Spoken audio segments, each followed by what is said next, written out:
Bienvenidos a Madrid. Para quien no conozca la escuela, yo soy Dario Assante, soy el director de la escuela de máster, que normalmente no está aquí, está en la sede de la calle Larra, pero también compartimos espacios y experiencias. Bueno, hoy hablaré un poco, un mix, ¿no? No, italiano no, pero soy italiano, podría hablar también italiano. Pero bueno, damos la bienvenida a antiguos alumnos, no muy antiguos, de la New York School of Visual Art. Aquí Corin, nice to meet you. Luego les vamos a presentar. Yo doy la bienvenida también de todo el departamento de fotografía, con Marta, Diego, Moritz, que también no está con nosotros, pero que os da todo la bienvenida, el director del área y responsable también del máster europeo de fotografía de autor.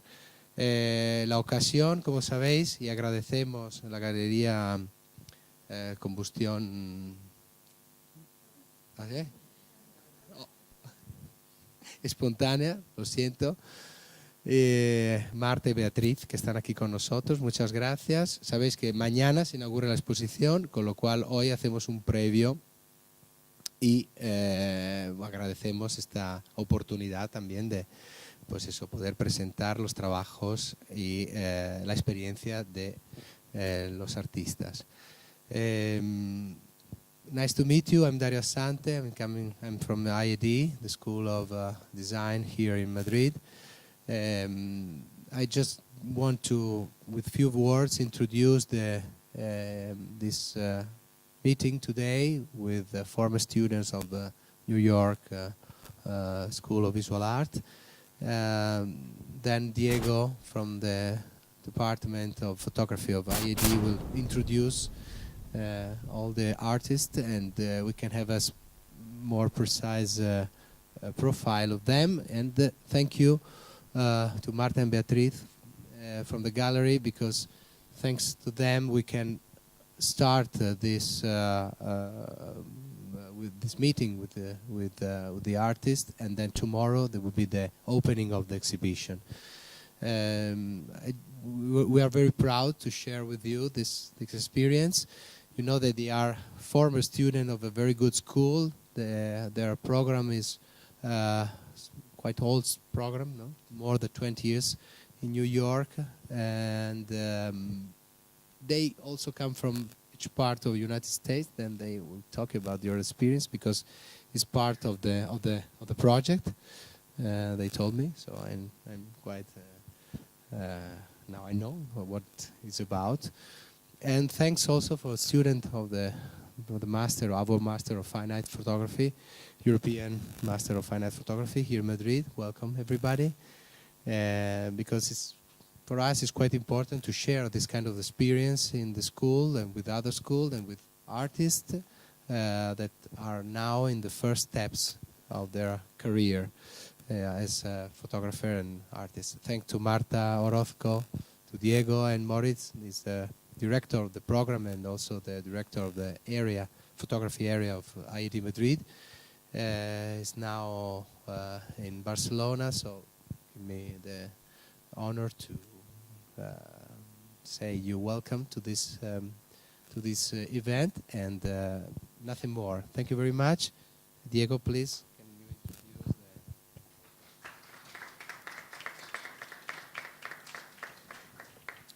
Buenas, ¿escucha? Bien. Voy a hacer una pequeña introducción de cada uno de ellos en español y luego pasaremos a la conferencia en inglés. Ok. Caroline Tompkins nació en el año 1992, vive y trabaja en Nueva York. Obtuvo su licenciatura el año pasado en la School of Visual Arts de Nueva York. Su trabajo ha sido publicado en revistas como Bloomberg Business Week, Mosles Magazine, Huffington Post, Cosmopolitan. Además, su trabajo ha sido expuesto en exposiciones colectivas tanto en Estados Unidos como en Europa. Corey Olsen nació en el año 1990 y actualmente vive y trabaja en Nueva York. También finalizó su licenciatura el año pasado en la Escuela de Visual Art de Nueva York. Su trabajo ha sido publicado en revistas como Vice, Distributor Magazine o The Literary Magazine o Bloomberg Business Week.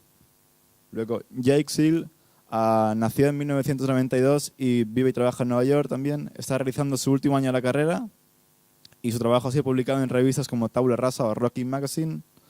Luego Patrick O'Malley nació en 1989, también obtuvo su licenciatura el año pasado. Su trabajo ha sido publicado en revistas como The Wheel Magazine o Vice. Zach Kravitz nació en el año 1990, obtuvo su licenciatura el año pasado. Además realizó un intercambio en la famosa Universidad de Aalto en Helsinki. Su trabajo ha sido publicado en revistas como Fashionista, Bad Magazine, y su trabajo ha sido exhibido en exposiciones colectivas tanto en Estados Unidos como Europa. Además, Time and Chusky nació en el año 1986, vive y trabaja en Nueva York y sus trabajos se publican en revistas como Lens Scratch. No puede estar con nosotros porque perdió el vuelo y por desgracia no puede estar ahí con nosotros. Y Molly Matalon nació en el año 1991 y su trabajo ha sido publicado en revistas como Bloomberg Business Week, Future Shot, Team Vogue o The Ones We Love. Además, su trabajo también ha sido exhibido en exposiciones colectivas tanto en Estados Unidos como Europa. Y bueno, la idea de esta conversación es que sea un poco una conversación de verdad y que el público pueda hablar y preguntar lo máximo posible, así que en cualquier momento levantad la mano e interrumpirnos y que pueda ser lo más dinámico posible. I'm going to go to English now. We're going to start talking about the exhibition, guys. Do you have another microphone, please? Is it working? Working? No. Working? Yeah. Okay, so tell you about the exhibition, on how it happened, or what are you showing it. Tell us about the exhibition. Well, how the exhibition came to be. Well, hi, everyone, I'm Zach. Yes. Yes. So, in the class, yeah. In our senior year, well, SVA has a very big program. A lot of photographers, a lot of students, over 100 students in our class alone. Yeah, per year. In our senior year, we really wanted to do something with a much smaller class. Sort of a very focused class of people that we thought were making really good work. So we kind of all came together and sort of formed this very small class of 7 people. Typically a class is about 20 people around then, right? Sorry. So we decided to start a class with Joseph Maida, who's curating the exhibition. He's a teacher that I had for my junior year studies. We've all had, I think, for different classes, and he's one of one of the top teachers at our school. Really, he's extremely intelligent. Yale graduate, teaches at Yale and Columbia. Really smart guy. So we kind of started this intensive theoretical photographic class, and at first we were showing work individually and speaking very in depth about photography, and we started kind of seeing a common thread among our work. Which kind of was that we were all sort of making photographs in the world as opposed to in the studio or making just specific still lifes. And we were all sort of photographing not so much in New York City, but in other places around the US. And we all realized that we were kind of questioning the classic American ideal, seeing if the American dream still applied today, and sort of looking at the American dream through a critical lens. And so we decided, we should have an exhibition. Seemed only natural. I had spent some time in Helsinki, so I had some friends abroad. One of my friends, Eba, she had told me that her friends are opening a gallery, Combustión Espontánea. I'm probably saying that wrong. And so we contacted them, and we showed them what we were thinking about for the show. We showed them all of our work, and they quickly agreed. They were really excited. And from then, it's been sort of like almost a 6-month, 7-month process since that first initial meeting. Almost a year, actually. Yeah, it's been sort of looming. It's this sort of like great thing that's been looming over us for a long time.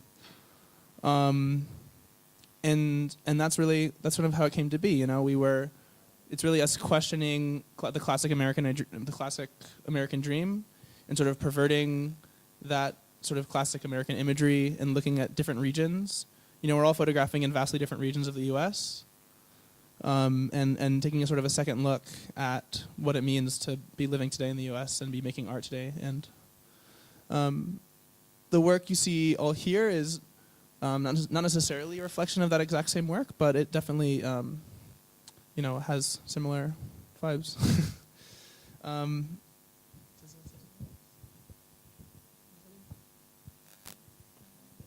Anything else about the exhibition? Or Did I we cover go- that pretty well? Yeah, I think so.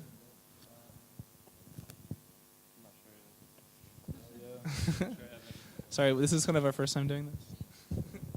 I mean, yeah, I guess to continue with what Zach is saying about the work actually present behind us is that a lot of it sort of, that's the roots of it, is us, that's all where we kind of came from within school. I think a lot of us were focusing on that sort of questioning of, not necessarily just purely that, but questioning these like American ideals and questioning whether they're like worth maintaining, questioning why they exist and if they still do exist, and I think this work that's been shown is kind of where we've gone from there. Some of it is a lot newer work, some of it is where, you know, we started in this place and now we're after school we've needed to, I mean, we need to enter the market. You all are going to need to enter the market. So this sort of how we're going to make money after we go to school for photography.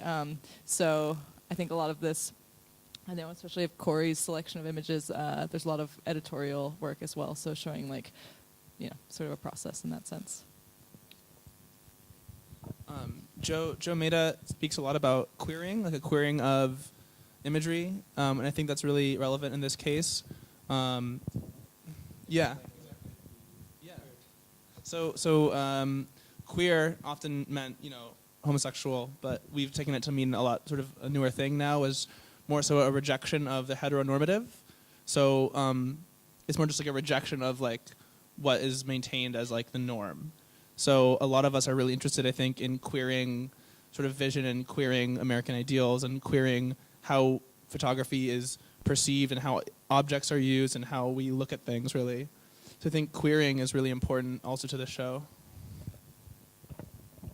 And on top of that, I feel a lot of us are very influenced by previous photographers from like the 70s, 80s, and 90s up until now, and have some particular styles that are somewhat similar, but try to twist them in a way, to queer them, as Zach is saying, which brings like how we're thinking about America, and like, but also reflecting it in how we make images, which is like out in the world, and then also how the images look. Like they look familiar, but there's something off about them which reflects.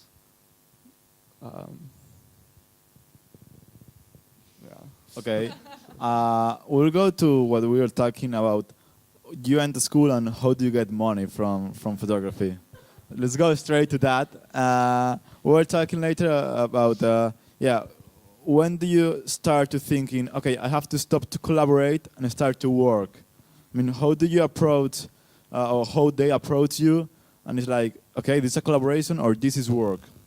How do you discuss this? Or when do you start to actually work, or how was this step? Hi, I'm Jake. I'm actually still a student, and it's my final year in school, so this is exactly what's on my mind right now.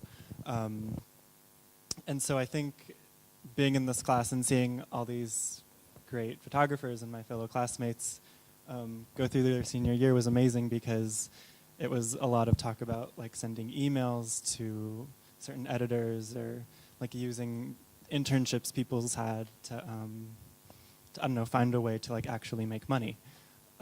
So I don't think there's like one formula for everyone, but the formula that I don't know, I guess a lot of people here have used is starting to show work editorially and then keep that ball rolling, I guess, if someone.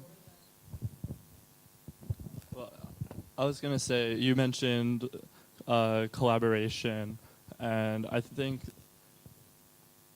like Jake was saying, there's no particular formula, but I think, and this is something that like a lot of people I know who are successful have like tried to tell me as well, is that just working together and networking, and whether it's online or finding other people who have similar interests to you, and like we were trying to take a class together because we all have like similar sensibilities, and we're interested in a similar dialogue within photography, and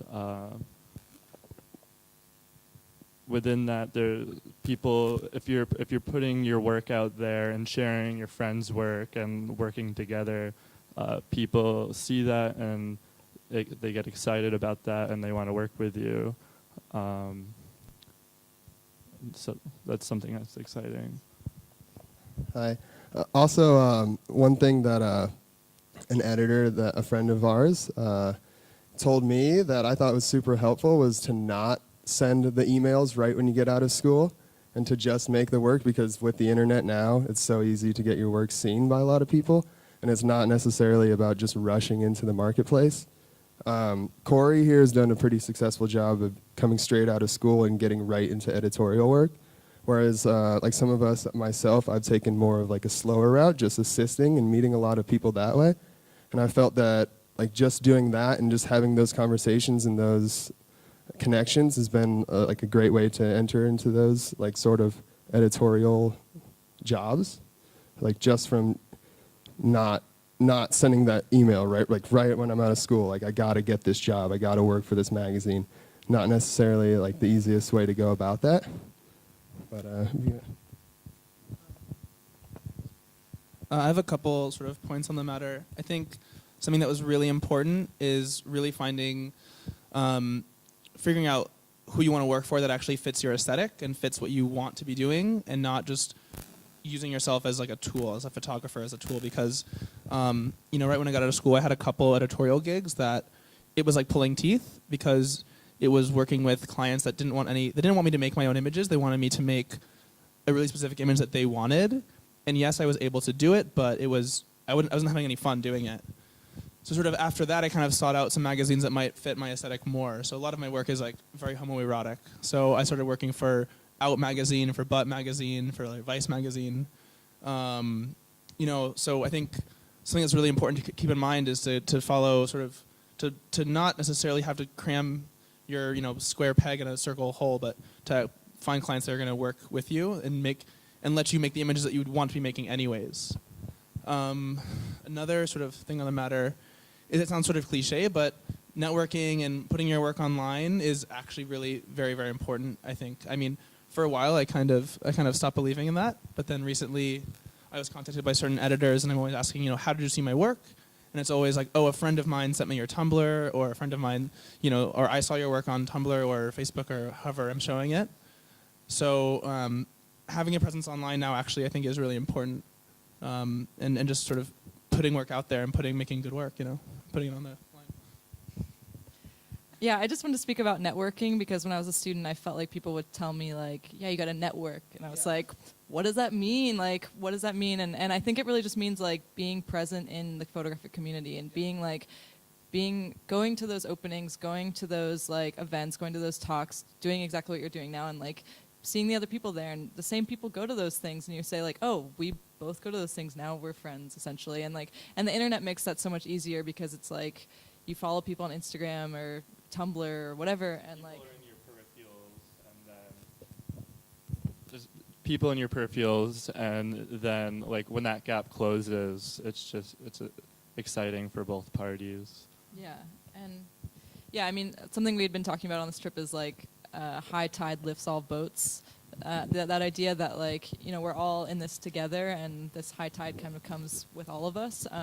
And I don't know. I also think maybe it's been spoken about a little bit. It's just like doing. This is super cliche, but like doing what you really enjoy to do. I mean, for me, like I want to be a photographer, but I also want to be a photo editor. So that means getting in touch with magazines and saying like reaching out to photo editors, because they're just people, as they're not like these scary monsters. They're just other people also in the photo community. So I think for me it was just I work as a photo editor at Bloomberg Business Week, so it was just a matter of being in the same community as other photo editors at Bloomberg Business Week, and then that connection being made.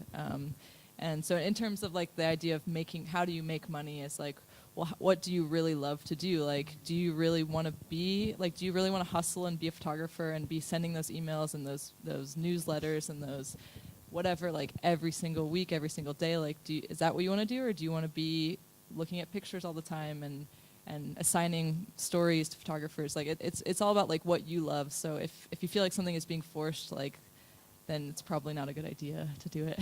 And kind of what Zach was saying mixed with what Caroline's saying is when it comes to networking, it's you want to like find people who are interested in the same stuff as you. You don't want to like be like, oh, like I know People magazine pays really well, so I want to try to like find the photo editor to them. So, you want to like find people who you like look up to and who you think like you can like make good work with, because even if somebody does hire you because they like your work, it's still going to be a collaboration with the photo editor, if it's a fashion thing, like the stylist, the makeup artist, the prop stylist, like it's going to be a crew, and so it ends up being a collaboration.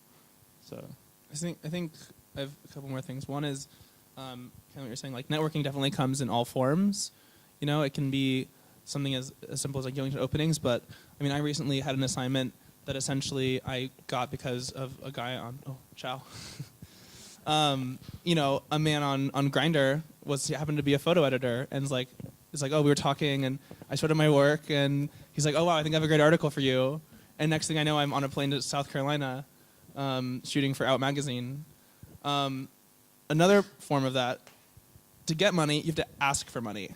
This is something that I've been ranting about recently, because I sort of work on both sides of the industry in that kind of sense. And the thing is, producers, their job is to make the story happen for the least money possible. There is money there often, but they'll try to give you a lot less, and you have to ask for more. And you have to like maintain a certain amount of like, there's a certain amount of like, you can't just say, okay, here's all the images and here's everything and I'll do everything and I'll do it all myself and I'll give you this and this and this.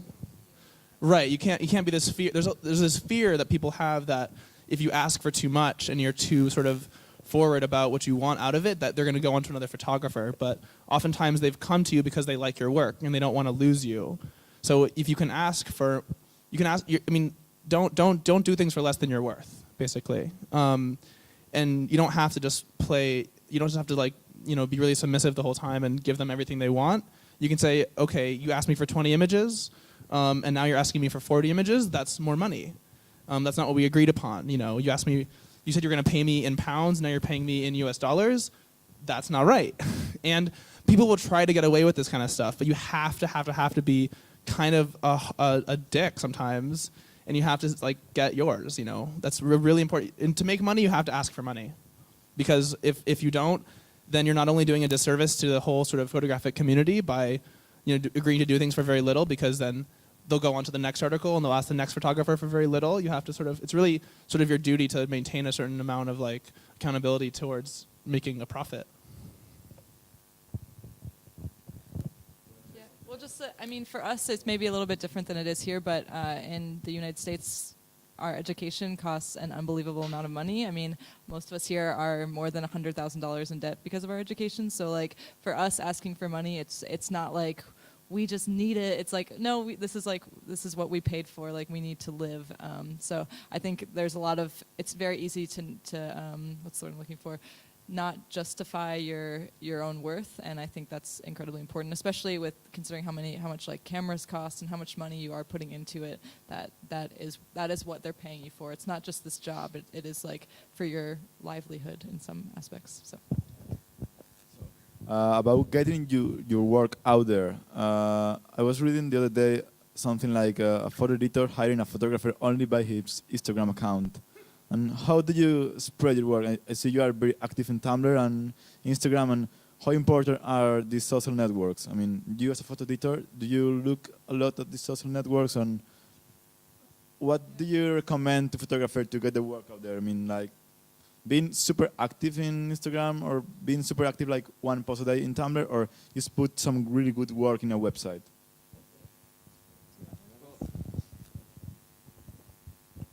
I'm just going to say like a personal experience thing, and maybe it'll get the ball rolling. 'Cause that's like a lot to that question. But yeah, because there's no exact rules to that. Like depending on who, like what your sensibilities of your work is, like I don't know, it could be annoying if you post too much, but if you don't post enough. But I had a meeting last month for like I think it was one of the biggest shoots. Yeah, it's for the biggest shoot that I've done so far, and it was funny because half the time we were looking at my Instagram during the meeting rather than my actual portfolio or website, and they were just because like personally in my Instagram it's very like it's. And I feel like it also informs like my regular work. Like my regular work kind of like teeters on the edge of a bunch of different things where it's like with a cell phone I'm going to be more loose, and so they were just like, yeah, like we really like these photos, like we want the vibe of the shoot to have like these are like kind of like messy but clean at the same time, and they're fun and they're colorful, and we want like the vibe of that to your shoot. So I don't know. So that was something that was very helpful for me personally. And I'll also say that like I hate Instagram and Tumblr, but it's like my girlfriend put it to me that it's 2015 and I paid for this education, so I gotta play the game. You know, I mean, it's super important as much as I don't want to say that it is. Yeah, I was just going to say in terms of, I mean, I think in Instagram being important is to think about like, if you see people doing colored backdrops and like quirky still lives, it doesn't necessarily, and they're getting money, it doesn't mean that you should do that as well. I mean, I think you should have your own sensibility as a photographer. So I think like your Instagram is, I mean, for me, I consider it like my sketchbook. If photographers are allowed to have sketchbooks, that's what Instagram is for me. It's like what I'm thinking about, what I'm looking at, what is making me laugh, what's making me like feel something, whatever. But like, so I think it should be an extension of your personal work in that way, and I think it's legitimate in that way. So many people just like throw away Instagram, but I think it's incredibly important for you as a photographer to be sort of like existing in the world, making photographs in a non like necessarily serious way, or a way to like loosen yourself up, and I think it's good practice, I guess, in some ways. I think all that is very true, but I think it's also not a hard and fast rule. Like if you are someone that really doesn't want to participate necessarily in Tumblr and Instagram, those sort of social networks, that's okay. You don't have to, but that means that you're going to have to work extra hard at like finding those editors' emails and finding out all these people and contacting them yourself. Because I mean, editors do definitely look, I think, at Tumblrs and things like that. And if you don't want to have one, you need to sort of work doubly hard as far as contacting other people. Because I mean, I know photographers that have like no social media presence that are booking really big jobs, like very, very large jobs, because they have, you know, a steady client base, and they send emails, you know, and they make really good work. It certainly makes things a bit easier if editors are contacting you because they found your Tumblr, but you know, it's not a hard and fast rule. Yeah, I mean, like photography is obviously a visual, like it's visual, and so the more visibility you have, it just makes sense that more people see you. So the more networks or the more avenues you go to put your work on, whether it's like you have your work on Tumblr, a blog, Instagram, and a website, those are like 4 different access points to an editor to see you. So, I mean, that's... I also think that it can be a double-edged sword. You know, if your Instagram is like too personal, maybe, or if it's like too much one thing and it's not related to your photographic work, sometimes that can actually turn it can turn editors off. Like if you're spouting like certain opinions and ideas, and maybe you're saying something that's not so agreeable, all of a sudden it might turn ugly, because it's like this photo editor might get turned off by your personal opinions on something when ultimately they're hiring you for a job. So it's like, if you are going to participate in that, you know, image-based economy, you need to realize that if people are going to look at it, then sort of like don't be I don't know, too radical? That sounds weird to say. Everybody likes working with nice people and like friendly people and people that are willing to be on time and do the job done or get the job done. So if your social media accounts, like if there's clues that you can't like follow up on a job or be on time or like are able to do things, then it's obvious that people are gonna book the person that is more safe. Yeah.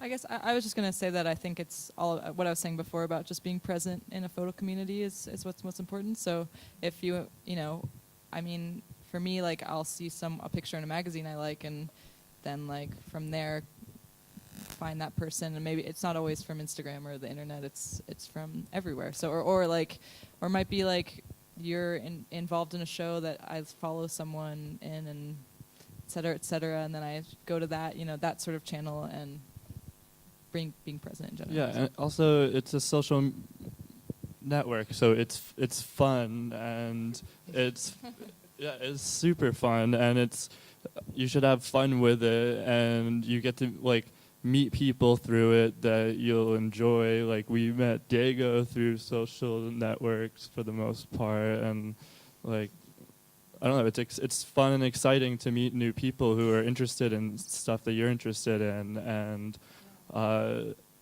like I think that's like the most fundamental part of it. And like never apologize for knowing someone through Instagram. It's like, no, that's why you have it out there. Like you have it out there to meet people for one reason or another. So like none of this like I'm sorry, I know this is weird, but I know you through Instagram. It's like, no, that's Talking Instagram as a diary, as a visual sketchbook, how do you difference this sketchbook from your real work, and how do you difference your artistic work from your commercial practice? I mean, how do you make, because for example in Zach's work or colleague work, you see the aesthetic is kind of the same. We were talking yesterday about this magazine you shot, and it's a full naked guy, and you're shooting about the magazine. And how do you approach on how do you get these clients, and how do you combine them to, okay, you are hiring me because of my aesthetic, and I will do this, and if you don't like it, this is what I do. How do you get there? All right, so I lose track easy, so there's three things I'm going to see if I can remember all three that I want to say. Yeah, so Instagram is a lot quicker, and like Caroline was saying, I use it as a sketchbook, and like you were just saying, like me personally, my personal work looks a lot like my Instagram photos, but the thing is, I'll revisit, like with my personal work, I'll revisit things that I've seen, and I'll like try to recreate it, light it how I want it, and shoot it with either medium format camera or a digital camera that just has a lot more information on it, and just have a lot more control in the situation. And in that time, I have a lot more time to think about like what this all means to me, and I could add other aspects to it. And then when that goes into commercial work or editorial work, it's similar to what I was saying earlier. It'll be like that, but it'll also be a collaboration. So, or even like when it's things like when I'm making stuff out in the world and I'm finding stuff that's interesting to me that will work for portraying my ideas.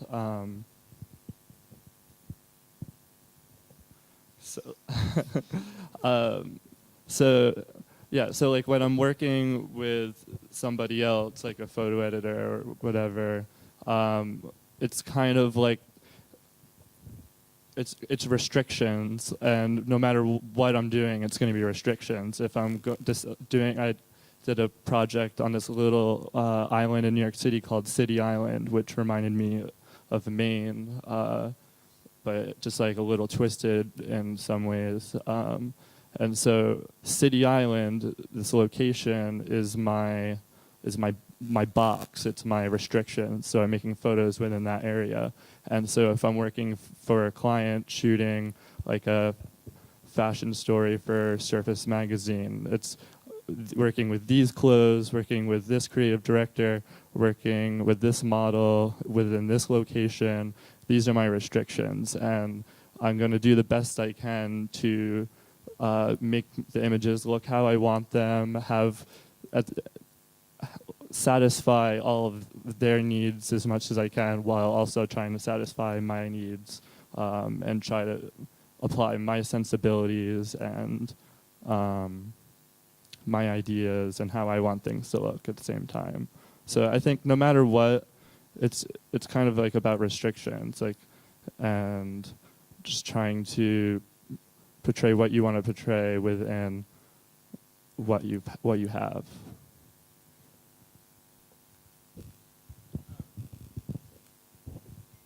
Yeah, I mean, I think that's all very valid.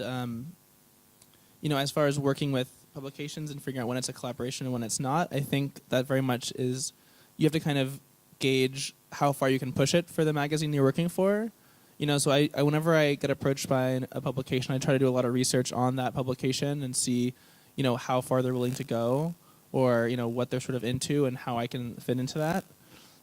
For certain publications, you know, I can just make the same work I'd be making on my own, and it's like straight up, it's like, you know, like this North Carolina project is really relevant. You know, in my own work, I would often travel places and sort of get embedded in like certain gay communities and photograph it.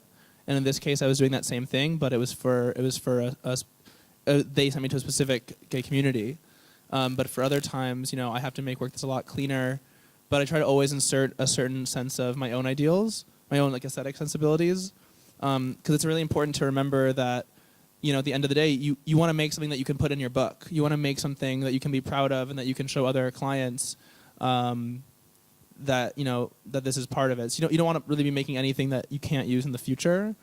Like if I'm on assignment, I want to make work that I can also feature as my fine art work. So like the photographs I made in North Carolina, I made in mind, like I basically approached them with the sensibility that I was there making fine artwork, so that, you know, in 6 months when the hold is put off, I can show them in another show or something. I think that's really important. Yeah. Did we answer the question? Yeah, I think so. Okay. Let's talk about aesthetics. And we were talking the other day about equal and how do you relate with this kind of Tumblr aesthetic or something? If that's something, the Tumblr aesthetic. I think. Well. This kind of aesthetic which is in photography now. Yeah, like still lifes, like flashy still lives. How do you relate with it? Or Well, I think it's important to note that actually a lot of us kind of reject that certain aesthetic. I think that anytime that you subscribe too closely to like what's popular, anytime that it's a tricky situation because you know you can make, you know, we all know that we all are able to make a certain kind of photograph that we know would maybe do really well on Tumblr, but it's not really going to do anything for us. And ultimately, I think we've all decided that making our own work is much more important than you know, some notes on Tumblr. But at the same time, it is important to be part of a photographic discussion and be thinking about what's happening. I mean, before Tumblr, it was, you know, like artist loft shows in the 70s, and that was all sort of a similar aesthetic. But that's because art is often a reaction to what's happening in the world around you. So I think it's important to know about what certain aesthetics that are happening, so you can decide to how far you want to come close to them or reject them. But I think it's also important to know how to make them if you wanted, because maybe a client wants them. No, that's not a good answer. Right? Don't do that. Well, it's all like a discourse, and if that fits in, yeah, and if it fits within what you're interested in, what you're trying to do, then totally do it. And if you know why you're doing it and like why it's important within photography right here, right now, then I think it's important to do it. Even if a lot of people are doing it, like I feel like our work looks quite similar, and like people can totally probably pin us within a particular aesthetic, but we all have our own sensibilities and our own interests, and I don't know. I was going to say that I feel, just looking at work for the magazine a lot, I often see people that have a website and that it has like personal section and then like commission section, and they look like completely different, and I'm always like pretty disappointed when that happens, I think, because it's like, oh, so you just saw that this could make you money and that's what you just went with, and I'm incredibly interested in where those people are at in like 5 or 10 years, because it's like, well, will they just adopt the new aesthetic, or will they adopt, you know, whatever is like popular within magazines at the time then, because it's, I mean, it definitely like makes me I don't know, not as interested, because it's obviously coming from a disingenuine place. So, yeah. I think that artistic integrity is something that's really important, and something that's really important to all of us. And I think that subscribing too closely to an aesthetic because you know it's popular can sort of deteriorate artistic integrity. So like you're saying, you know, I think having that section where it's, oh, commissions and personal, and they're extremely different, it just shows how easily you're willing to compromise your artistic integrity. And yeah, that's sort of a disappointment a lot of times. I think what's more impressive is when you can create something that maybe speaks to an aesthetic in a certain sense, or is your take on it maybe, but is still very much your own.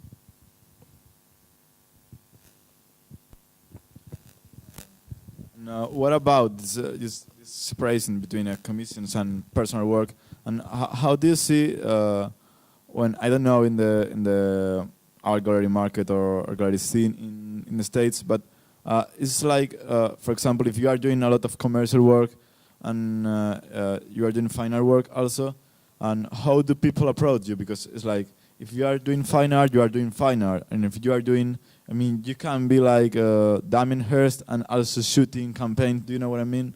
So how do you feel that? Because, for example, there are photographers like Ryan McKinley, for example, who's doing like personal work and commercial work and looks the same, and there's no problem with galleries with them. But how do you feel about that? About doing this commercial work and this artistic work who looks similar but the different ends? Yeah, I don't know. I've been thinking about this lately, and I don't know. I go back and forth between being cynical and optimistic about it. Whereas in some senses, where it depends on how well you're executing things. Like Zach saying, like sometimes you're able to get a client where you get to do exactly what you want, and it's like you satisfied their needs, and like you're so happy with this image, you would love to like put it in one of your art in a project or something. But sometimes it doesn't work out as well, and but it still kind of has your name and your aesthetic to it, and it kind of, I don't know, it just doesn't feel as good. But you can go ahead. I mean, for me, I feel like it's just important to maintain a personal practice, and I think that's really easy once you get out of school, because you're in school to have this sort of umbrella over you, to have this umbrella of like that you're making work now, like that is what you're in school to do. So once you get out of that, you kind of, I think it's really easy to be like, okay, I need to make money, like that is what I need to do, and you're willing to take whatever job is handed to you that makes you that money. And I feel like from working with photographers and being a photographer, like most 9 times out of 10, like editorial or whatever, or commission jobs are not going to be exactly like what you would want to do exactly, but you're making, because it is a collaboration on most ends, so you're kind of compromising that like integrity for yourself. So I just think it's hugely important to be maintaining your personal projects and making sure you're working on yourself as an artist while you're, making money and all of that. So. Yeah, like my previous example from North Carolina is like is very idealized. It's like very, very ideal, but I'm also not naive. I know that won't be like that every time, and sometimes you do have to compromise a bit and make work that is slightly more commercial. We're speaking also a lot about being artists, but we also are, entrepreneurs, and we're all trying to like make money in a certain sense. So I think there is a certain amount of compromise that is sort of necessary sometimes. It's just a fine line, I think. Yeah, I mean, photography is a business. I mean, just like any other business, you can't do whatever you want 24/7. And so, I mean, like what Corey was saying earlier, sometimes it's fun to be able to be given like the confines of like you have to shoot this in a studio within 8 hours, like you have the studio for 8 hours and use it or something. And so, I mean, yeah, if that's, I don't know, yeah, that's like fun sometimes. But yeah, the thing is that like me personally, when I'm there'll be editorial jobs where I'm super happy with, and but it's never as fulfilling as when I'm doing exactly what I want to do. So yeah, for me, I like to try to blur the two together, but at the same time, the true satisfaction is doing exactly what I want to do, how I want to do it, because my work is very personal. I was going to say, and I think you'd be hard-pressed to find a photographer that isn't doing that in some regard. I mean, if you think of like your favorite photographers, or I don't know, I'm thinking of like Daniel Gordon, for instance, has a very particular aesthetic, but he does plenty of editorial and commercial jobs. So, you know, everyone needs to make money. Yeah. And for the work like people like Jake or Zach, how do you get this? Because your work, like your personal work, is really personal, really close, or really intimate. And how do you keep this to the commercial? I mean, how do you approach these models or whatever you want to call them? Can you rephrase that? I mean, your work is a really personal work, and how do you get the models to feel comfortable? On how do you get the aesthetic you want for them to fit in So your for my fine art work, or for for your commercial anything, work? really? For my commercial work. Well, I take a really similar approach actually to both. In my fine art work, it's a lot of long conversations. It's a lot of spending a lot of time with someone without a camera. It's a lot of sort of making these. It's sort of, you know, I've developed a sort of method of getting people's trust, essentially. That to get people to take their clothes off in front of a camera, there's a lot of trust involved. So like if I'm on assignment, I do the same thing really. Like I know I keep talking about this, but for this assignment I just came back from, before I started photographing the husband of this murder victim, I spent a long time talking to him with my camera still in the bag. So I think that's really important. I saw a lecturer once at SVA who was photographing like a den of heroin addicts, and she said that she taught me that is like, to build trust, you can't break the camera out right away. It's a lot of like being a human being as opposed to just being necessarily like a camera, because as soon as the camera comes out, people's guard goes up.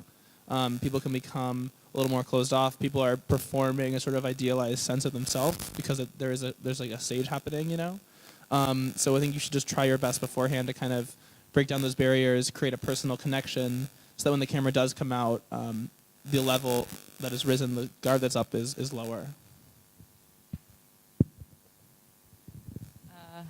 On the opposite end of that, I did a project where I photographed men who catcalled me or street harassed me, and I feel like for me it was important to become the opposite of that and become not a human and become a camera. So I think it's important to figure out which way that sort of fits within your discipline.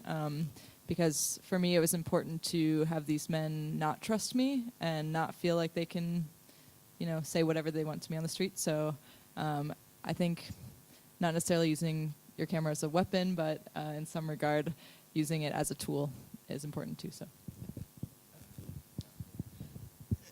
it's really interesting because I kind of work in a way that's between the two. What I usually do is I give the person that I'm photographing the camera and have them look through the lens and perform them what I want them to do so that they understand what I'm going to be seeing. And once I started to do that, I felt like the images that I produced that way came out like 100% better because once like the model or the person that you're photographing understands how you're seeing them, then they're willing to like do a lot more, or the understanding is there's no more gaps in between that.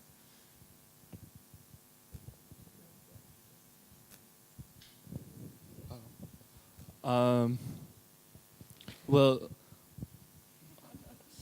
a lot. I don't know.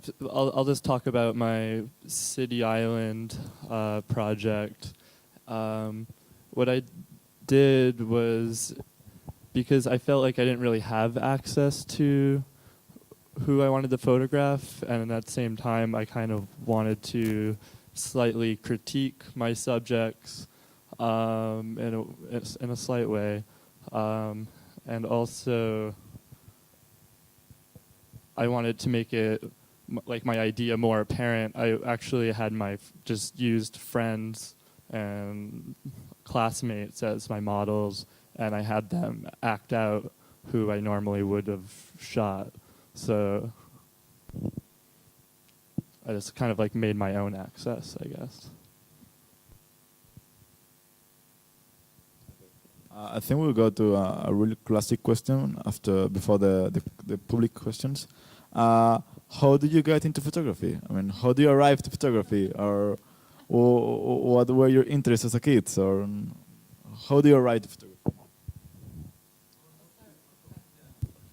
I got into it through skateboarding, making skate videos with my buddies, which I think still translates into my work a lot. I mean, all of my work is definitely, like a lot of the still life work, it's all about my interests in my life and super personal, whether it's like vague in the photos and you can't tell or not, it's definitely still very personal.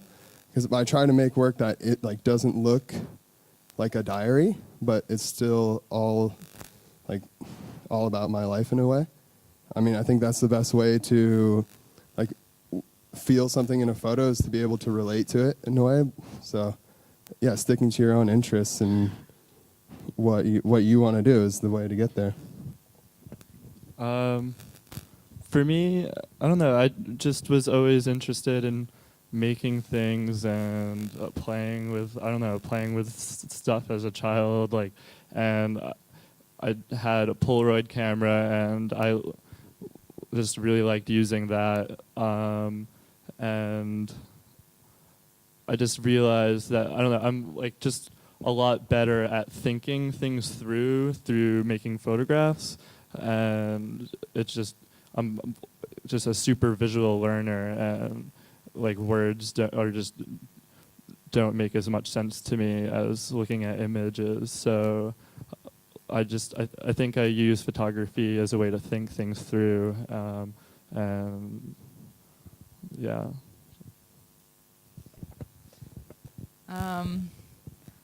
That's a hard question. I think if you really want to do something, you just do it. I know that sounds really understood, but I mean, I guess I think a lot about people being like, yeah, I really want to get into photography, and it's like, well, if you really wanted to, you would have just done it already. So, and that's with anything, you know, like people saying like, I really want to get into cooking. It's like, well, then start cooking. So, I mean, for me, I was just, I don't know, I just had cameras around and was doing it, and I was just taking pictures of my dogs in Ohio, and, you know, would spend my weekends like trying to make like soft boxes out of like cardboard boxes, and like, I don't know, just like if you want to do something, you end up doing it because you want to, and if you don't, if it's being forced, then you end up not really doing it. So, and yeah, I don't know. I mean, I think when I got to school, I learned that I knew very little about photography. So as soon as, you know, especially in Ohio, they don't have much of a photographic education. I didn't have a darkroom at my high school or anything like that. I just knew that this was something that I really loved. So, and then when I got to school, I kind of found out why I loved it. So. Yeah, I got into photography by looking at pictures on the internet. When I was like 15 or 16, I got a Tumblr because I was bored. And I just started following random people, and then my interests became more specific. Like, I like portraiture photography, so I looked up all the great portrait photographers, and it was just really being present in the online community that, I don't know, there's like a lot to learn online, but then there's also a lot to learn talking to your peers too, and in classes and in community. Yeah, I think I had a similar situation where I realized that I thought I knew a lot about photography, but then when I actually started studying it in school, I realized I didn't know a lot, and that I still like really, really want to know a lot more. Yeah. Yeah. Yeah. Just because, yeah, a similar thing with Jake is just being the internet has just always been in my life since like a little kid, and so photography goes really well with the internet, and so just like the idea of sharing has really propelled me into wanting to be a photographer as well, and just being able to share things through images and using the internet through that is just was always a lot of fun. So it's another thing. Yeah, I was just going to add that the internet also, but just that I remember I had a Flickr and I saw like a William Eggleston photograph that was like totally uncredited, just like someone's put it on their Flickr as their own, and I was like, wow, like I want to make pictures like these, and I don't know, I marked that in my head as like a moment when I sort of entered into photography. So. I actually got into photography when a boyfriend of mine got a camera for Christmas, and it became quickly more apparent that I was way more interested in it than he was. But we were both actually starting off, we were going to parties and photographing our friends, and I had a lot of friends in like the indie music scene, and they're playing a lot of shows and stuff. And so I quickly started documenting all of them. You know, I started photographing the shows and our friends sort of going out. And what I realized was that what I was really doing was documenting sort of my generation and my friend group, and that I realized I became very much interested in documentation of a people and of like a certain culture.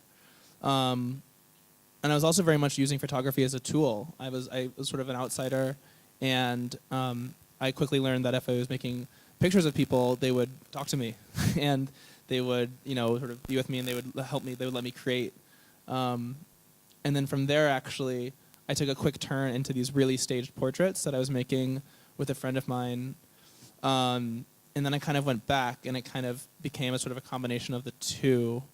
So I guess it was very much, I got into photography very much as a way to connect with people and a way to document. And those two things are still very much present in my work today. And the internet. ¿Alguien quiere preguntar algo? ¿Español, inglés? Does anybody want to ask something?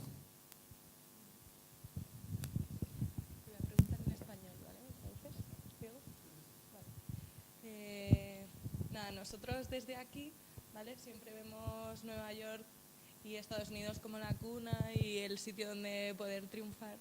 No sé ellos desde allí cómo ven el resto de Europa y las posibilidades. Hace poco leí que un tanto por ciento muy grande de creativos y de emprendedores y de gente que llega, digamos, a poder llegar a dedicarse a esto, se encuentra en Estados Unidos.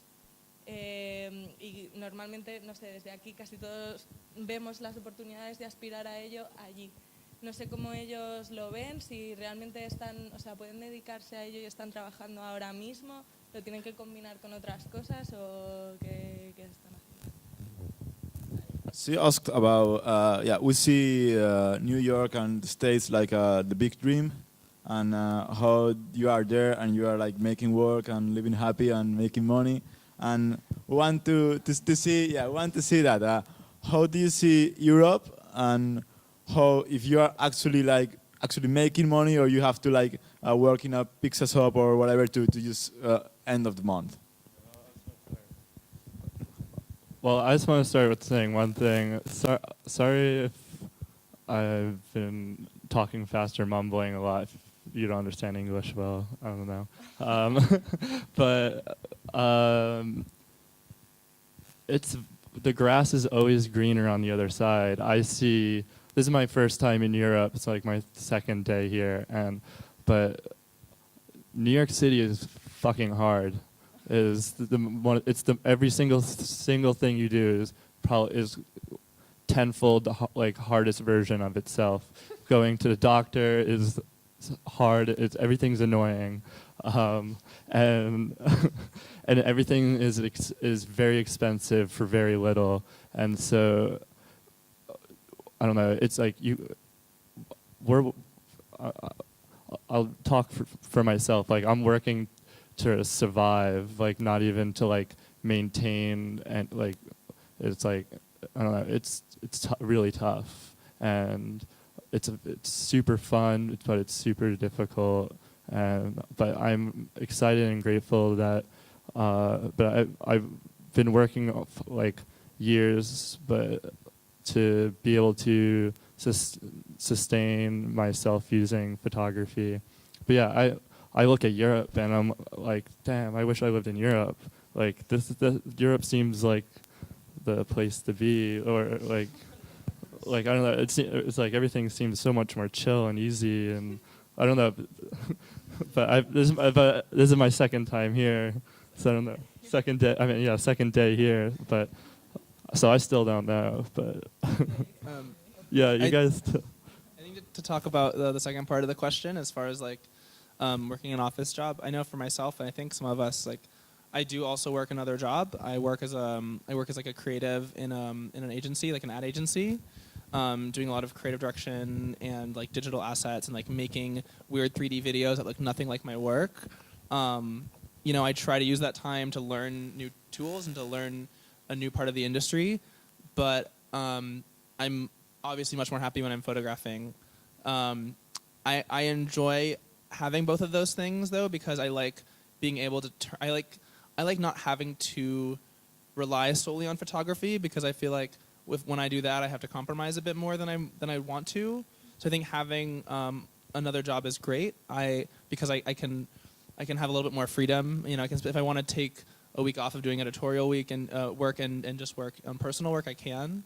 But at the same time, it was very important for me to find a job that's in a similar field. You know, that's still in a visual economy, that's still in a creative field. You know, if I had to work in like as an accountant, I would be miserable.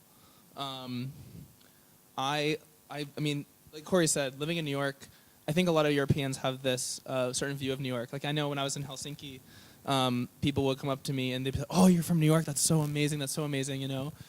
Because New York is very romanticized in movies and television, but it's grimy, it's dirty, it's expensive, it's hard to get around. There's 8 million people on a tiny island. But it's also amazing. There's also everything you could ever want, basically. There's a million different subcultures, and there's a million different people. So it's very much a love-hate relationship. I probably wouldn't be living there if I didn't have a boyfriend there still, because I very much love to travel. I very much love being in Europe. You know, I'm pointing over here because these are some friends of mine from Helsinki, and I very much love my time in Helsinki. And it's important for me to see a lot of the world. So I think New York is a great place for creatives to go for a period of time, but I don't think it's the final destination. You know, I think it's like a stepping stone to other things. I also have a lot to say in terms of you don't have to work editorially. It's not necessary. I know a lot of my like peers and other artists, they work a job that maybe satisfies them in whatever regard, and they make their work, and that is like what they're dedicated to. And I think that's equally, if not more, respectable than like hustling and trying to get meetings and trying to get editorial work and all of that stuff. So I think, you know, if you're doing that, you're not compromising on your own personal work at all. You know, you're making your own work, and that's that, and then you make money a different way, or make your like sole income a different way. And I think that's really a decision you have to make, a decision that I still have to make. All of us have to make, really, if we want to. I also work at a school maintaining darkroom, mixing chemistry and cleaning studios and checking out camera equipment. So I very much do other things. But that job also allows me a lot of time to send emails, and it allows me a lot of like desk time to work on my personal work while I'm getting paid for another job, that sort of thing. So.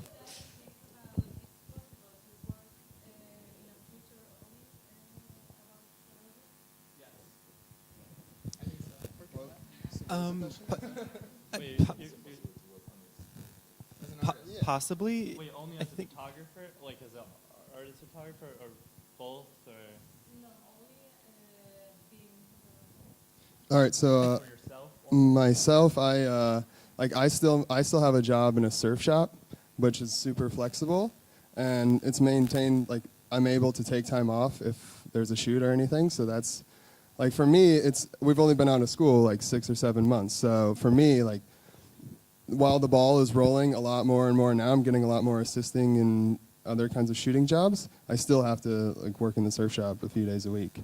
So, but I mean, having that flexibility and like getting more and more further along the lines, I definitely think it's possible. I think it's possible. I also think it's pretty rare. A lot of our teachers, or the people that are like mentoring us or teaching us, are also like teachers, and they get paid to teach. And I mean, I don't know. I feel like there's so many more well-paying jobs that photographers have to take in order to be where they are, or in order to make the work that they want to make. So I think that, I don't know, if like all you want to do is just your own project, like that's, I don't know, I mean, it could be a possibility, I guess. Yeah, but it's something to work up to. And I don't think like coming right out of school, at least me or like the people that I'm familiar with in the community, I don't think it's possible for anyone because like there's no money. I mean, yeah, it's, I mean, like nobody graduates and makes their rent by like just photography or just working on what they want to do. But I mean, that's part of the game. Like you have to work up to a career, and like, you know, we're starting to, like, this is, I don't know, this is my first gallery show. Like people here have shown more. Like you build up things, and then you start doing bigger and bigger things, and then once you do bigger and things, you can command more money, and then once you command more money, you can use that money to put into your own personal work, and then once people know about your personal work, then like you do books and solo shows. I mean, you know, there's steps, and I think if your top step is to get to just making the work that you want to make on yourself, like it's possible, but you have to go through so much to get there. And something I think that's interesting is it seems like there's a lot of artists who can work only making art, but they decide to do other things because it's a learning experience. It's going to further their practice, and it's a learning experience. Like I think Caroline was saying that, like, yeah, you could work only on your like regular photo practice, and then like get a job doing something else. And if you do want to be a photographer, you're going to definitely struggle a lot more, generally speaking. And that's like the position I'm in. I'm like struggling real hard trying to get jobs all the time and pay my rent and afford to like make prints that I want to make or do whatever I want to do. But for me, getting editorial job, like I'm interested in images and image making, and so getting editorial jobs, it feels like research and learning to me. And another thing is at our school at SVA, something that is extremely inspiring and exciting to me is that our relationship with our professors is very symbiotic. Not only are they teaching us a lot, but since we're a younger generation and photography is changing and technology is changing, and we definitely are teaching them stuff as well. And I think that's super exciting. And a lot of them are like famous artists, and they can totally be doing just that, but I can tell that like they're doing this because they want to, and I definitely see myself doing the same thing, like, or I hope to be able, like, whether it's because I have to or not, I would really like to do the same thing. Also, I mean, I've worked as a photo assistant from photographers, and that I've talked to about that sort of thing. And I mean, there's a lot of people that will try to say, oh, there's like money in photography is hard to come by, but at a certain point, like there is money in photography. I mean, I've worked for people that that's all they do is they make photographs. They get campaigns, and they get advertorials, and they get advertising jobs. And there very much is a market for photography still. You know, it's very much an image-based society, and I think that's been really inspiring. And like, you know, while I don't necessarily make all my money from photography now, I'm making more and more money from photography as we go on. And that's like, I know that there is a world where that can be all I do. And so, yeah, yes is the answer, I think.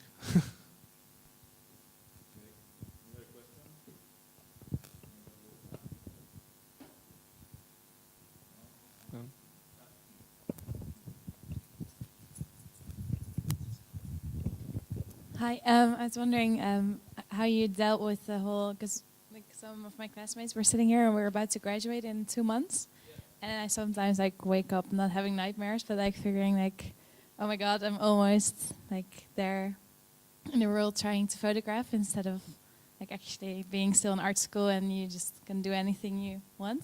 So I was wondering, how would you like, do you have any advice for us on how to make it a bit easier, or like if there's anything you could tell us? You're saying for transitioning? Yeah, like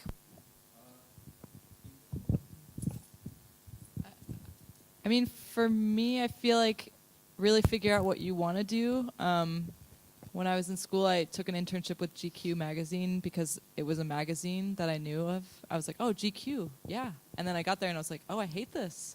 This is awful. I don't like this magazine. I've never even looked at this magazine. Why did I decide to take a job with them, an internship or whatever? So I think really figuring out, like, do you actually want to do that? It doesn't matter, like, if it's for a big magazine or big whatever. It's like, do you actually enjoy doing that? Like, would you actually want to do that? So I think that's number one. Don't do like, and also like what I was saying earlier about like, you see these pictures that are making money, or these sort of types of pictures that are making money, and it's like, well, is that the picture you would take? And if the answer is no, then don't start to like jump in that wave just so you can go down with it, you know?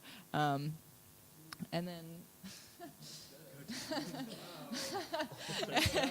anyway, and then from there, so what Zach was saying about like, okay, so once you do all of that, what like, if you want to shoot editorially, what magazines do you want to work for? So make a list of all the magazines you want to work for. Go to magazine stores, if that exists here, which I assume it does, and and just, you know, like write down all the magazines you want to work for, and don't exclude the ones that are in America or in, you know, whatever different countries, because I mean, working at Bloomberg, we'll send people, like, we want to make a photo of bags or something. We'll send those bags to people in Sweden and Italy or whatever if we want them to photograph them and get them sent back, whatever. So and then from there, like, then you make a contact with that person. You write an email. You say like, photographer introduction, and you either, if it's someone in your country, if someone in Spain, you can say like, hey, I'd really love to have a meeting with you. I really love your work. Maybe even like say like, I really loved this thing you worked on, to show that like you actually know what you're talking about. Like you can make a connection in that way, and say like, I'd love to have a meeting, or like, hey, like this is my work. You know, if you can't have a meeting if they're in the U.S. or wherever they are, and then from there, like, it's also, you know, if you don't just want to be a photographer, there's another. I mean, you can also be contacting photographers to assist them, or if they need any help as like in their artistic practice. So I think assisting, a lot of people get a lot of jobs from that, which is something we haven't really touched on. That's a way for you to meet the photo editors, get the photo editors' contacts, because you'll be on the call sheet and all of that. And that way that there's a connection made there. And also you can, I think for me, it's been super helpful with assisting or photo editing, just to see how other photographers work, like see what lighting setup they use, see like, it takes down so many barriers of like, how did this picture get made? And you're like, oh, it's just like a flash on a camera. Like, oh, okay, I don't know. So I think there's like so many barriers that get taken down by just assisting other photographers, and it also makes you money. And so seeing how they work with clients, which Yeah. is important, what their etiquette is. And yeah, I agree with everything Caroline's saying. And I don't know, this, like, if you're not already working, start working now is what I think you should, but before you graduate, like, I don't know, I had this is me personally, I had no time to waste, so I needed to figure out a seamless transition as best as I possibly can. So I was trying to, like, it was my senior year, I was like, okay, I got to start working right now and do both. And I think that's an important thing, even if it's not like full time or whatever. And also, like Caroline was saying, if you can get assisting, if you're trying to be a photographer and whatnot, assisting, I think, is extremely important, because that's you're going to learn a lot from the photographer if you work hard for them, and they're going to want to help you out too, hopefully. especially if you can find somebody who's a younger photographer, and you can see like how they do things, and you'll see it's not as like a big glorious thing as you might think. And yeah, like meeting photo editors through that, like I don't think somebody was asking me like, oh, how'd you get that job? And I was like, oh, I was an assistant, and I was talking to the photo editor, and he's like, oh, cool, like I saw you're Corey, I saw your work online, I really like it. And then so I was like, oh, cool. And so I sent him an email when I got home, and I was like, hey, I would really love to have a meeting with you and work with you sometime in the future. And he was like, yeah, totally. And I told that to somebody, and they're like, whoa, that's kind of fucked up. Like, you kind of stole somebody's client that you're working for, and it's not like that at all. Like, if I had an assistant, like, I tell them, like, yo, like, yeah, like, I gave you the call sheet. You're on the call sheet. Like, photo editors' emails on there. Email them, like, in a couple of days and be like, hey, it was great meeting you. Could we meet up sometime so I could show you my work? Like, I really like the publication. And like I feel like we had good chemistry or something like that. I think also to add to sort of like de-stressing graduating, very much like write it down. You know, like write down where you want, like what exactly you want to do, who you want to work for, and then go after those certain things. You know, because I think part of the stress that comes is the anxiety of the unknown. You know, like seeing outside of school is like this whole like, oh, the real world. Everyone calls it, you know, entering the real world. But you're already in the real world, you know, and if it makes things a lot less stressful if it's less unknown. So I think it's very much about exploring those options and exploring those avenues in like a very real way. Also, it's good to know that there's a lot of different things you can do with an arts degree. You know, it doesn't have to necessarily just be taking photographs of things. You know, you can be a photo editor, you can be a creative director, an art director. You know, even you can be a social media coordinator. That pays really well, actually. There's a lot of different things you can do. So I think to add to the de-stressing, it's very much about writing down things you would be interested in doing and then researching those things and then very much going after them in a real way. And I think that would really help assuage those fears.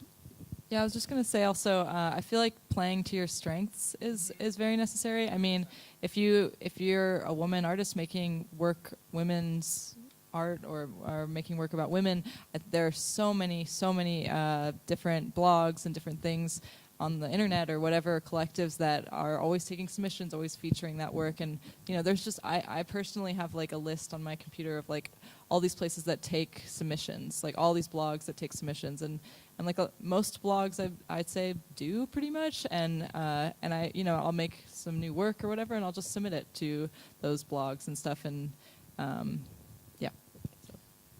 So. Have things changed?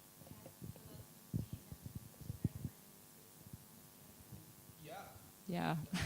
Well, I mean, if you're not in school, I mean, at least in the US, you also have to take a lot of other classes besides just photography classes. So it's a chance for you just to get to focus on actually what you actually want to do instead of having to write a paper about Freud or something. You can just focus on your work. And I think that changes a lot of things really quickly, for me personally. Yeah, and I really loved school a shit ton, and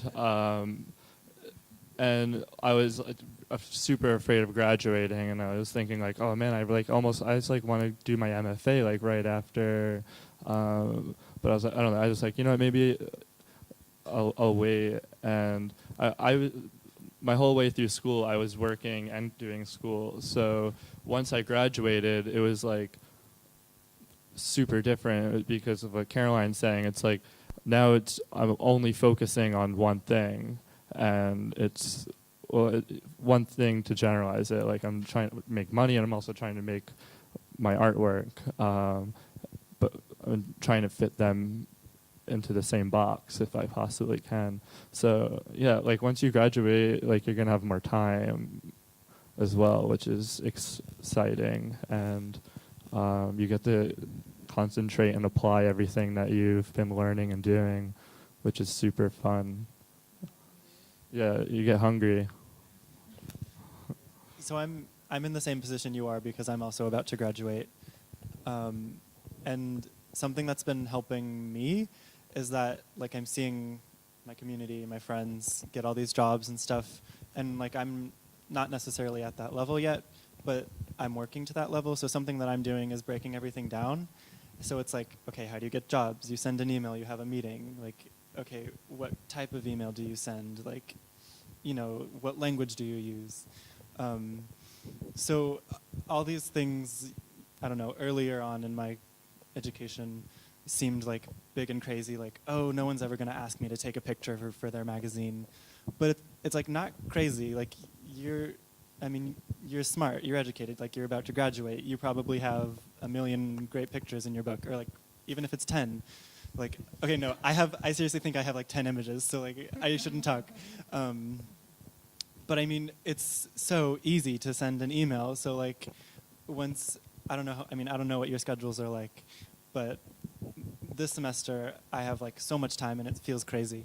So I'm just like, okay, so how do I get to the point where I want to be? You send like 10 emails a day, and if you're not getting any responses, like switch up the variables. Like, I don't know, send a different type of email, or email like people that maybe aren't at the top but like are in mid-career or something. And, yeah, and I think like never really think that you're too young of a photographer. Oh or yeah, photographers. Okay, I've emailed like low-key like famous people and have had them respond and be like, oh wow, I love hearing when like students are like into my work, and I'm like, what? Like, I just got this email from this photographer, like, and I'm gonna go hang out with them, like. Because if one person's like kind of nervous about emailing somebody, like that means a lot of people are, and so I don't know. You're thinking like, oh, there's probably 1 million people emailing this artist that I want to work with, or this photo editor I want to work with. But it's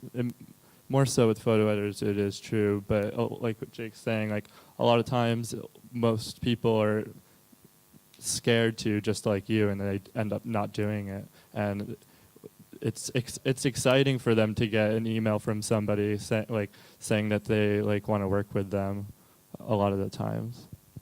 And I was going to say this is another part where it plays into the like having a photographic community, because I know a lot of us have used each other in a lot of ways, like, oh, you have the contact for that person, can I have it? And it's like, yes. And there's an understanding, I think, and I think especially like this is why I really love the New York photo community, is that we all know there's enough jobs for everybody, and that we're all willing to share it. And if you don't share it, you're kind of like, dude, what? Like, what are you doing? And you want to share it with people that you trust and admire, your peers, and it's not, you shouldn't be competing with your classmates and the other people. You help them and they're going to help you, and if like the more people are helping each other, the better. And like I think that's like the biggest part of being like, I don't know, doing well with things. If you get competitive, well, it's like if you get competitive in a sense where it's like you're having like a conversation with each other, or like go to like grab a drink and like argue about like where you think photography is going from here, and like maybe you can be like, yeah, my photo is better for that reason, but like don't like try to like snatch, like don't like try to like not let your friends get jobs, or like give them contacts and like ask for contacts, and like ask older photographers like how much they're getting paid for stuff. Like I don't know. That's like another thing, is like figure out how much you should be getting paid for things as well. Like don't be afraid. Like like I'll ask people all the time, and some people don't want to tell me, but it seems like a lot of people want to tell me because of like what Zach's saying, is if you're gonna start taking jobs and doing it for half the price that they charge, then it's gonna fuck them over too. So they want to help you out in a sense that's gonna help them out as well. Yeah, I mean, it's important to consider that photo editors just want to have a good magazine, for the most part. Like, I think when I talk to other photo editors at the magazine, we often talk about, like, man, oh, we really want to get this person, like, and sometimes, like, we wanted, like, Daniel Gordon, to bring him up again, for a shoot, and we were like, man, he charges a lot, but, like, it's worth it. And not that you're necessarily in that position, but, like, I think there's a fear of, like, oh, I don't want to ask for too much, or, like, whatever, you know, and in which case, like, you can sort of, before maybe even having the meeting, you can figure out, like, how much does nylon pay, which is nothing, but, like, how much do they pay normally, or, like, you know, that sort of thing. And I think another extremely important thing is, say you don't have editorial style work and you want to shoot fashion or something, or you want to shoot still lifes for a magazine, but like it's not like you don't have watches in your photos, you have apples or like knickknacks in your room, or your parents like old stuff, or like show them that. They think that like they show them that stuff. Like, don't try to like make fake editorial work. Like one of my best friends who I assist all the time, he helps me out a lot, David Brandon Geeting. He graduated from SVA 3 years before me, and he was taking pictures of trash with a 35mm camera and stacking like moldy fruit on top of each other on his counter and putting like wrapping paper and sitting his cat next to it and taking pictures of that. And he is like, and he showed that as his portfolio, and still kind of does. And he's probably one of the most successful photographers that I like personally know, within like an art practice and within like commercial and editorial. So I think it's really about, like someone was saying, like really express your strengths. I mean, he just works as a photographer, to answer your question. Like, he just does photography. So. Yeah. He works he shoots for like a magazine, or he's even doing like ad stuff like every single day. And he graduated 4 years ago, and he's just doing whatever he wants to do, really. And so.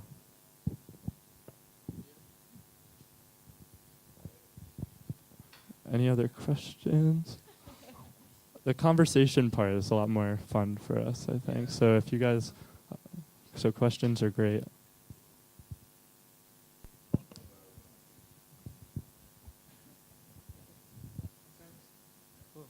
Thank you, guys. Thanks so much.